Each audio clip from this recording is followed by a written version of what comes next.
Woody Wommack and Mike Farrell here, wrapping up. Wrap it up. A very exciting day, the early signing period. Can't you tell my voice how excited I am? Yes, I could tell. A lot of storylines, of course, dominated the day. Alabama and Georgia, 1 and 2 in the team rankings, and now they fight it out in a real steel cage death match until real signing day in February. Yeah, and we'll see, who's left out there for them to grab, how much room they've got left, but I think people are getting really tired of hearing about Alabama and Georgia. Well, guess what? We got Jaden Hazelwood still committing. We got Softshire, the defensive tackle. Alabama, LSU. Right, so five stars. There's more. Are on the board for each school. There's more out there, obviously. Darnell Wright's looking at Alabama as well. Oh, yeah. And Tennessee. So, there's still more out there for them to get. They're going to add to these classes. I don't think anybody can really jump either one of them, and it just depends on who's going to win. Last year, Georgia won. Alabama's won probably, 9 times? Something like that? Yeah, a lot of times, yeah. Yeah, so, the guys we've talked about ad nauseum, Trey Sanders and Evan Neal, and, Nakobe Dean on the other side, and Dwan Mathis for Georgia.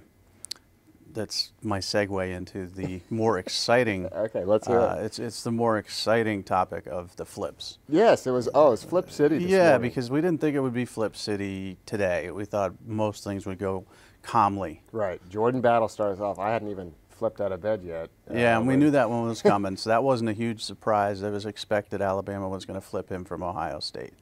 Then Daxton Hill hit. Flipped to Michigan. Flipping from Alabama to Michigan after flipping from Michigan to Alabama. So he was a double flip-flopper and a 5-star kid, so that's big news there. Right. Derek Hunter flips from what we call Rambo, he likes to be called. Rambo Hunter. Okay. He flipped to Texas A&M for Florida State. Little Jimbo sticking it to his old girlfriend there. So, I mean. And then Dwan Mathis, as I mentioned. Dwan flips from Ohio State to Georgia. Justin Fields says he's going to transfer. Okay. Who do we want? Yeah, take that. We'll take.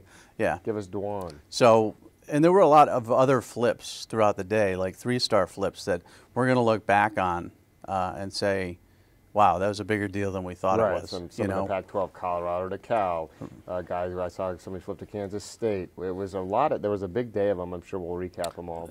A ton of them. So I think it's going to, sort of change the landscape of the team rankings, and it's going to change the landscape of college football as well. And again, in 3 years, we're going to look at some of these guys and say, well, we were really worried about this. Right. Yeah. I mean, I don't want to make one person an example. All right, let's hear it. George Campbell. Yeah, I don't want to make one person an example because people get upset and they're like, oh, be mature and stop being so petty. But that was a huge deal. Imagine if there were 6 or 7 guys you worked with who said that wouldn't be a big deal at the time, and you said, all right, it would be a big deal. We all make mistakes. But that was a big deal flip, and at the time, but it turned out to be not a big deal. Right, it was definitely not so we could be looking back on Daxton Hill flipping from Alabama to Michigan 3 years from now and be like, what were we so excited about? Right. Whereas some 3-star kid, Sam Howell is another flip. We could be looking back on these and saying that's not as big a deal as this 3-star kid who flipped from Arizona State to Oklahoma, or somebody like that. So flips, another storyline. I'm trying to remember what the Florida situation. Oh, it almost feels so. Florida State is ranked ahead of Florida right now, but in my mind, Florida State had a terrible day and Florida had a great day. Florida State had a few guys that decided not to sign. That's never a good sign, obviously, because those kids are looking around and thinking twice and all that stuff. Florida has the momentum, for sure, based on today, finishing pretty strong and moving up in the rankings. Miami has 0 momentum. So let's look at this as a NASCAR race. How about that? All right, Florida State's got the lead, but shake and bake situation. Florida is right on them. What's that called? Drafting? Yeah, drafting.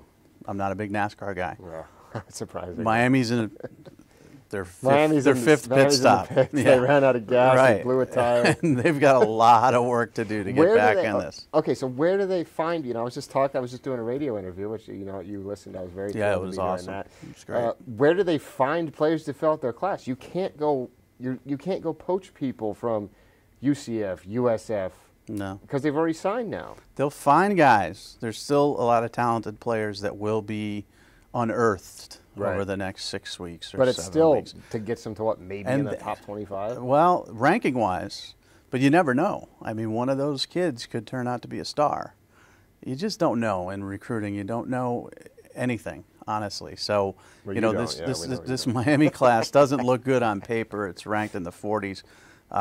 They could find some guys that they would otherwise overlook that could be great players for them. So not all hope is lost. But I don't think any of the Florida schools are recruiting. I'm used to Miami recruiting under Butch Davis and just dominating the nation. Right. And then we segue into, you know, obviously Florida State with Bobby Bowden was recruiting great.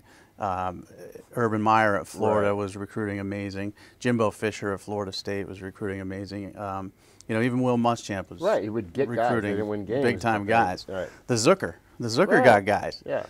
I'm not seeing that from these programs right now. So you've got 2 new coaches and a guy who's very familiar with Miami and Mark Richt not getting the job done to the extent we expect them to get it done right now.